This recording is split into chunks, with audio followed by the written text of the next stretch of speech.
BJJScandal.com radio. I am Pedro Brasso, and with me I have George Matthews. What's up, George? Hey, how's it going, Pedro? What's going on, man? We're coast to coast. We have a pretty packed show today. Yeah, how'd you like our intro music? That's pretty good, right? Pretty good. Yeah. The man with the magic touch over there. All right, so yeah, we're not like officially the new host right now, but we are kind of filling in, and we'll fill this void, and you know, as they say, the show must go on. So we're going to do our best today. We're viable stand-ins, right? We're not too bad. I think so. I think we can pull this off for a little while at least. I think we could do okay. Yeah.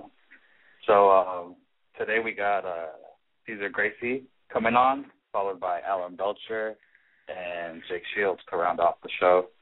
I don't know. I think Cesar's got a lot to talk about. I know you have a lot of questions for him, right?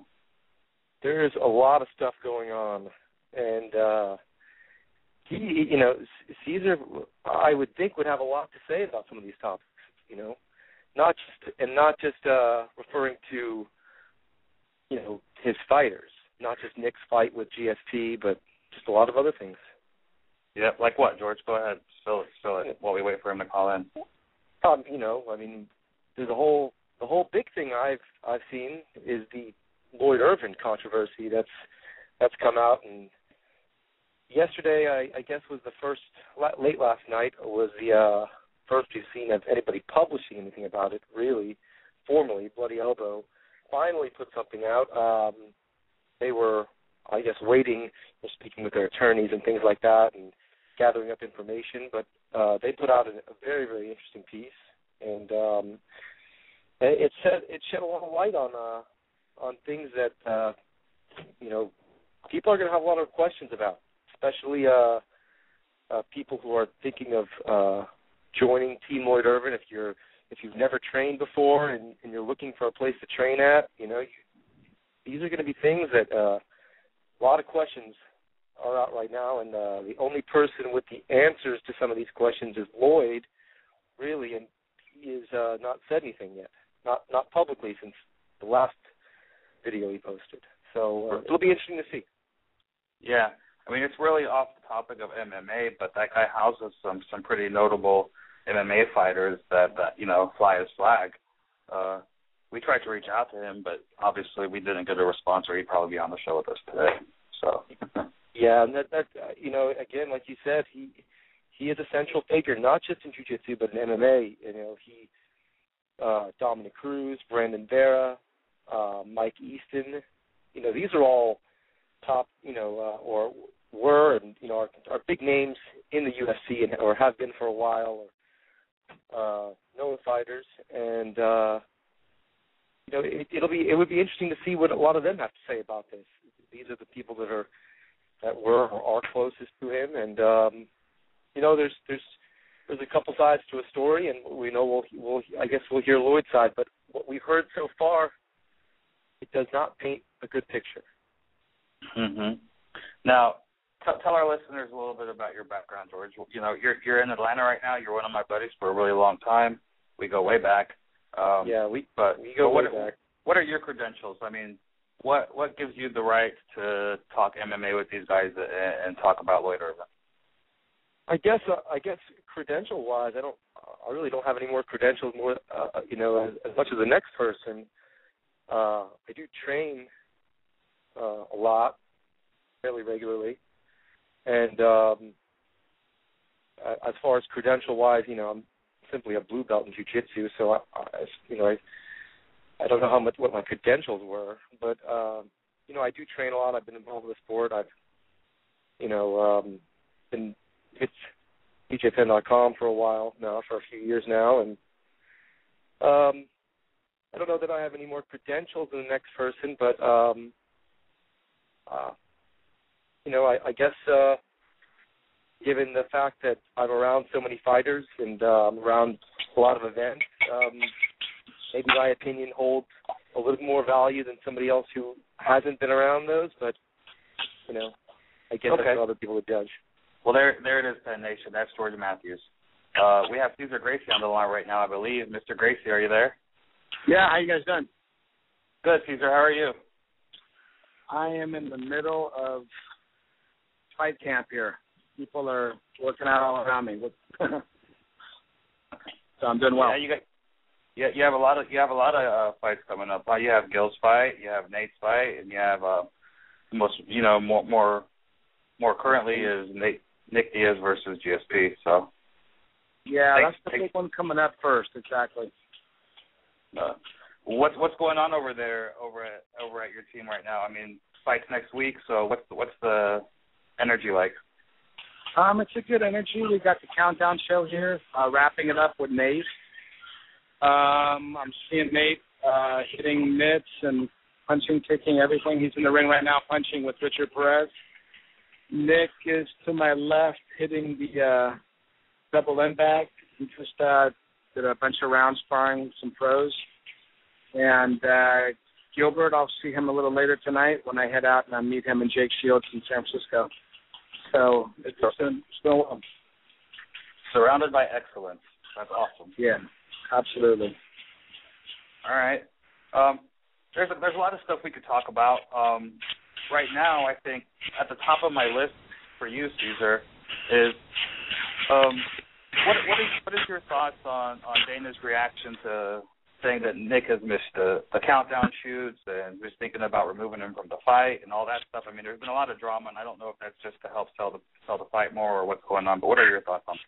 I don't think it was to sell the fight. I think there was some miscommunication on what was going on. I mean, when I heard that, I was thinking, wait a minute, Nick finished that shoot already, and it came out great. You know, the guys that texted me how good of a job Nick did, and so I didn't really know what Dana was talking about. I do know I think it was the first day or two, whatever, there was Nick's had a little schedule going, and he's not going to stop his schedule for media. He just doesn't work that way. So he had to do it on his terms pretty much, but, it was that in the same time frame, whatever, a couple of days, whatever it was, and he did it, and it came out great. So. Okay. Not to badmouth Dana or anything like that, but do you think in your estimate, is this true? He was throwing out a number like $50,000 has been lost. No way. No way, man. No way. It's impossible. The guys that were doing the shoot, the main guy lives in Sacramento, which is a drive to Lodi. It's maybe 45 minutes away or something. And I don't know, if we're paying the camera crew that much, then he could pay these fighters more, because it's like, who the hell gets $50,000 in a couple of days? It's like, where's that coming? I don't know. Like I said, though, it's a non-issue. I don't care. Nick has actually done his obligations. I think he's done everything. He went to Montreal, for God's sake. I mean, he went out there and, first try, everything, it all got done. So there's really been not issues with this one. Nick is training very hard, and we're trying to keep the distractions to a minimum, and he's in great shape for this fight. Okay, excellent. How do you see it going down with Nick and GSP? I don't know. That's the beauty of MMA. People always ask me what I see, and it's like, well, I'm hoping for something. I'm hoping, third round stoppage. I don't know if it'd be TKO or submission, whatever is what I'm kind of hoping on, and kind of seeing it going that way a little bit. But like I said, the beauty about the sport is you truly never know. You could lose, you could win. It's so exciting. Okay. These are a lot of people think that the fight is really cut and dry with the way they see it. Most of the fans that they think, GSP will just take him down, and then there'll be fight. He'll fight his way to another decision. Yeah. What do you think about the people that simply see it as black and white like that? Well, the people, I get that so many times that it doesn't really faze me. Remember, I've been around this game a long time. If you remember, like when Nick fought Robbie Lawler back in the day, and they saw it as a cut and dry, it was like a 5-1 underdog or whatever. You can't take Robbie Lawler down because of wrestling credentials, and Lawler's going to kill him standing up, and bam, Nick knocked him out. And it was just, and the Gomi fight was the same thing. And everybody likes to underestimate people, and they figure they know what's going to happen, and it's if everybody was thinking Nick was going to destroy GSP, it still doesn't change anything for me. You know what? I don't care if people think that he's going to lose or going to win. It's not going to change the outcome of the fight. So I never let it bother me. So with GSP has fought a lot of he's fought the best guys in the weight class.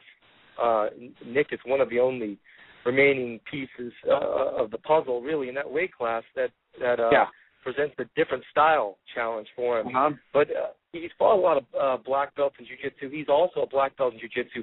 What separates Nick's jiu-jitsu black belt from GSP's jiu-jitsu black belt? What are they? Where is the line different? I guess me.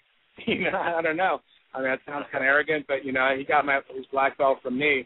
And you see Nick actually finishing people in fights.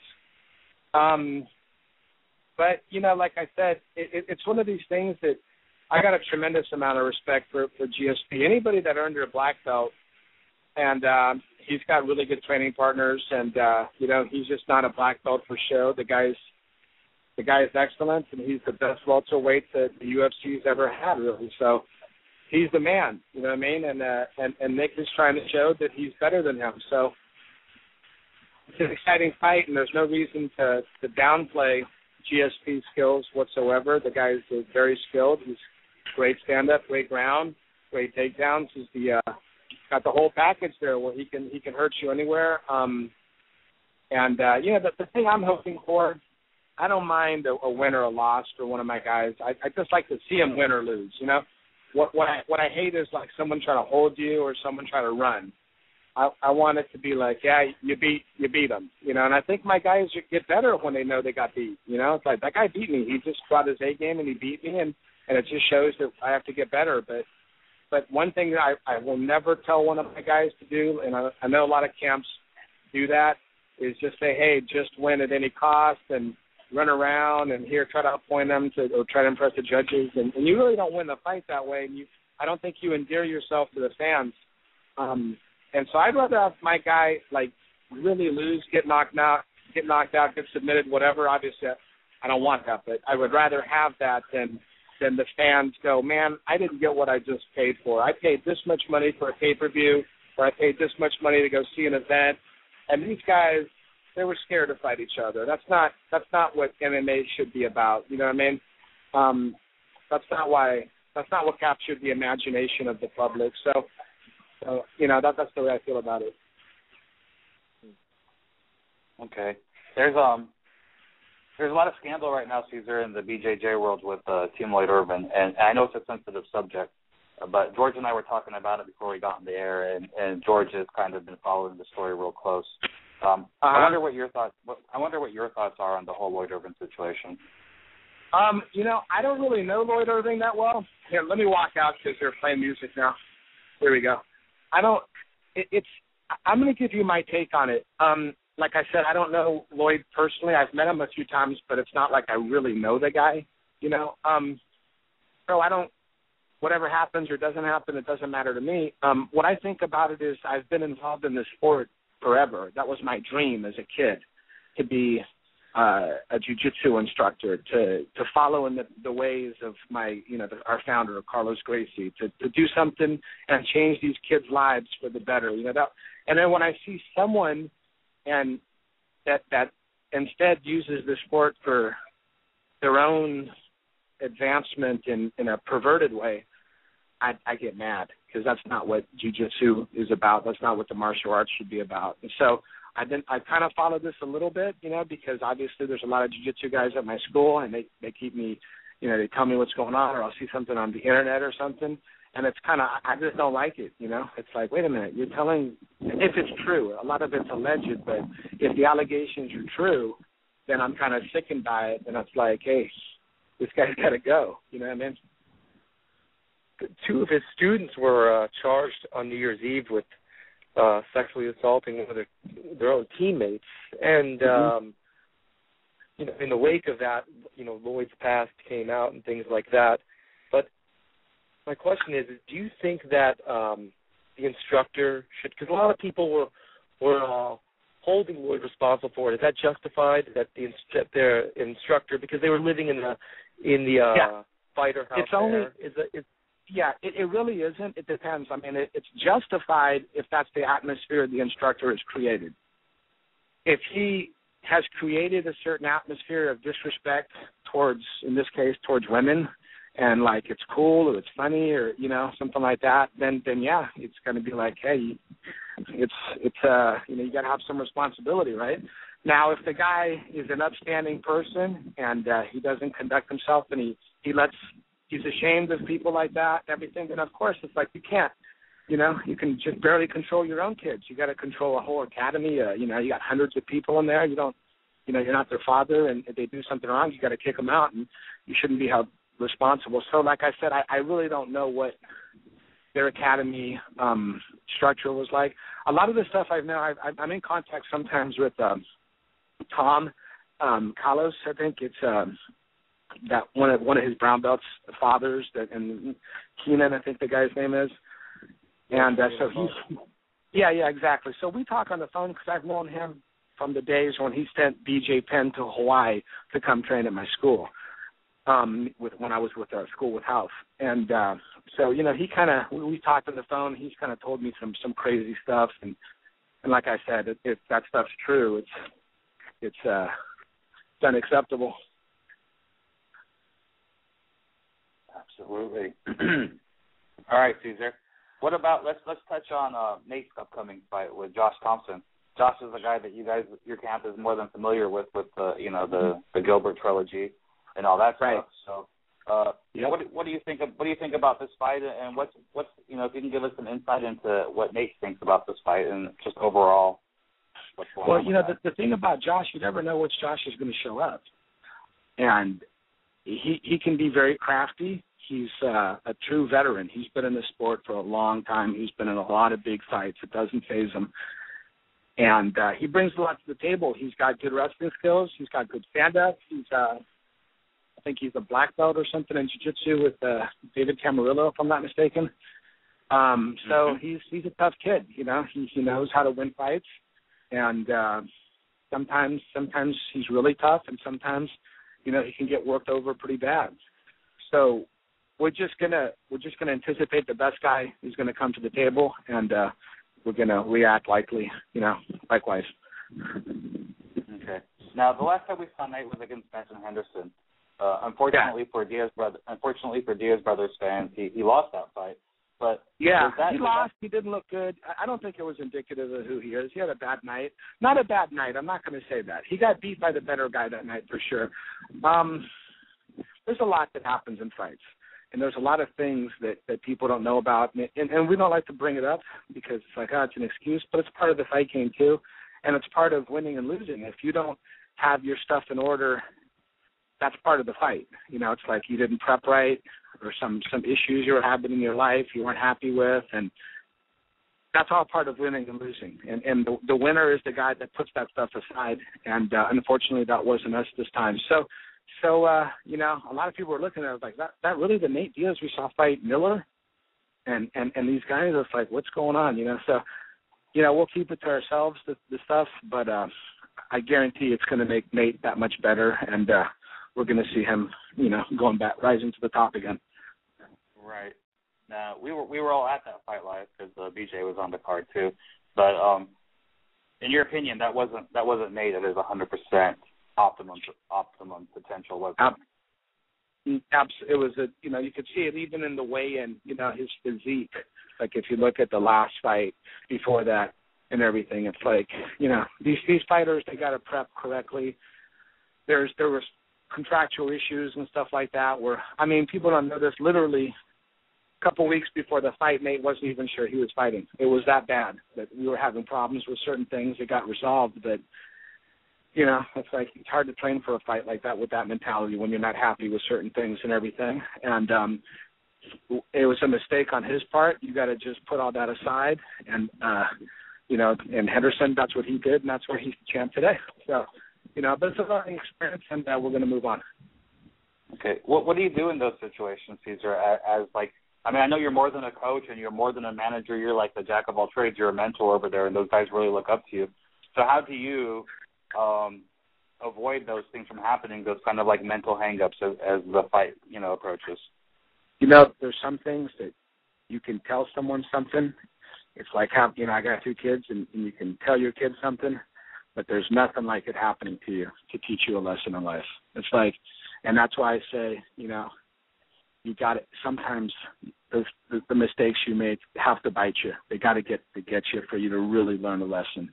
And I think that was one of the things that happened to Nate. It was like, here, lesson learned. The things I told him, what did I see in my experience that were happening, everything that was happening. You can tell a guy 100 times, but he's not going to listen until it happens. And then, it's like, oh, this happened. He was right or whatever.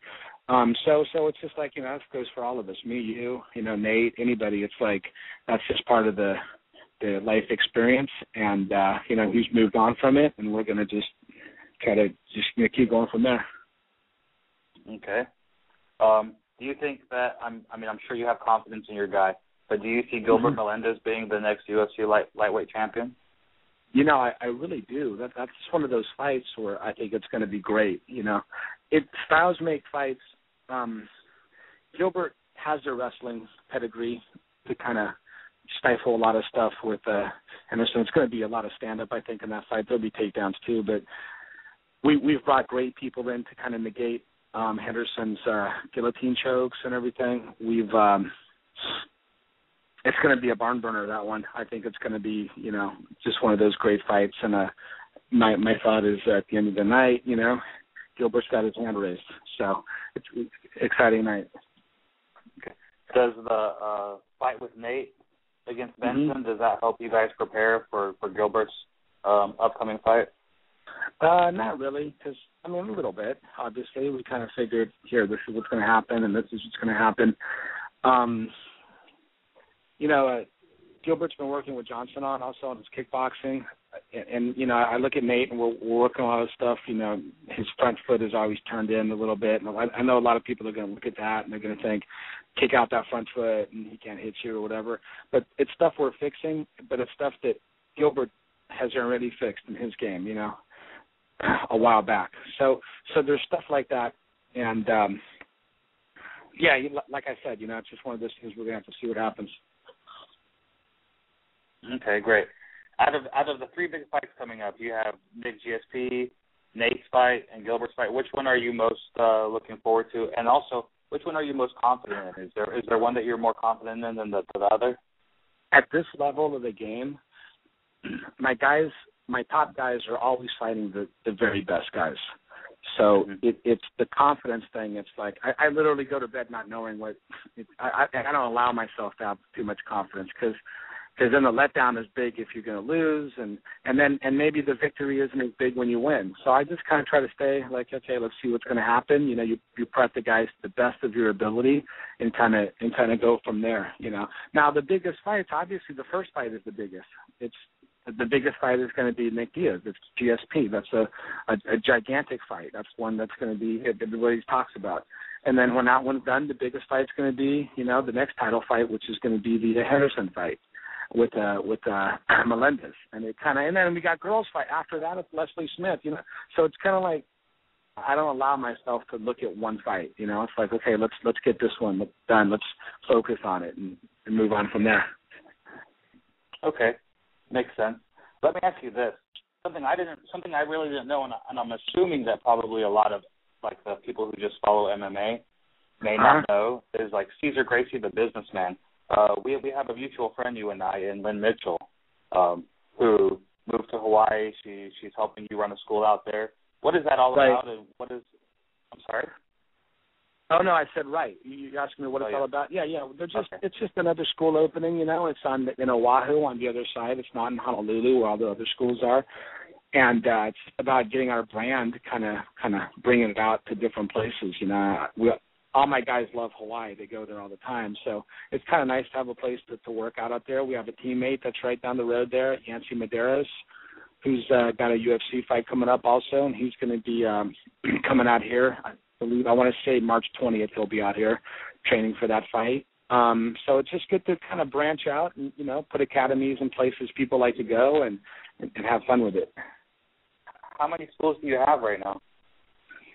Affiliates and everything else, it's not that many. It's like 20 or something like that. I mean, with affiliates, it's not like I've done a Gracie Baja type thing or a Lloyd Irvin thing or whoever has a million affiliates out there.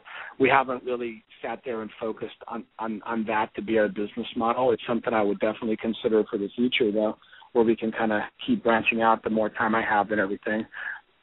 So, yeah, but I'm fortunate to say the ones we do have are top quality, you know, because a lot of times you start really losing control, and it just kind of becomes, you know, like I know a lot of the Gracie Baja schools are great, and then some are just kind of McDojo-esque, I would say. And it's hard to keep quality on too many schools, I think. Is that a problem, you think, in a lot of these schools now, that the for sure. It's system is getting watered down? Yeah, it's a money-making venture. You know, it's like, hey, let's do this and not really care about quality as long as those paychecks are coming in and everything. And ultimately, I think it downgrades the sport, and it's not the greatest thing. It isn't. You know, they open up everywhere, advertise, and then the people don't get the real experience of what I went, you know, in Brazil, what I went through, and a bunch of other guys have had the fortune to have gone through in the United States and everything, where they have real schools. They really got to earn their belt. They really got to learn their material and train and everything, and that's what a Gracie Jiu-Jitsu / Brazilian Jiu-Jitsu is really all about, you know. And if you deny people that, it's kind of, you're doing them a disfavor. Here, come in here, sign this, okay, give us some money, and we'll give you your next belt, whatever. It's kind of, you know, yeah, you put some money in your pocket, but at the end of the day, you did nothing. You've deprived that person of an experience that could have been really good in their lives, is the way I look at it. Right. Okay. Well, Cesar, I don't think we have any more questions for you right now. The one last thing I wanted to touch on is the Diaz flight. Yeah. Because I have this on my list here. You tweeted out, Nick should be flying first class. Dana White responded at the next press conference. You know, he cost us enough money already. Can you give us a lowdown on that? Did Nick just say screw it, I'm upgrading yourself, or did the UFC step up?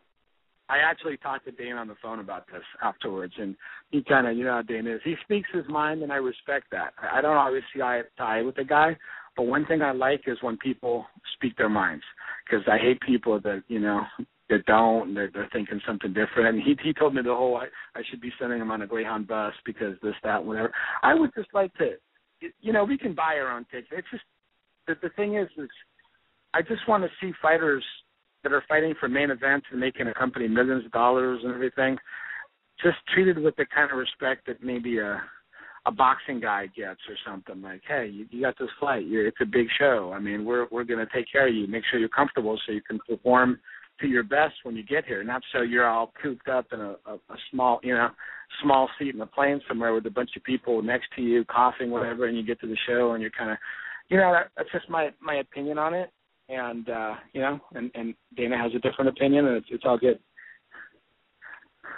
Okay. Awesome, Cesar. Well, I want to thank you for coming on. I know it was kind of short notice, and you stepped up and you came on the show for us, and I really appreciate it, as always, everything you do. And we wish you the best of luck with all your upcoming fights, and hopefully we'll talk to you soon. All right. Thank you, guys. Take care. All right. Bye. All right.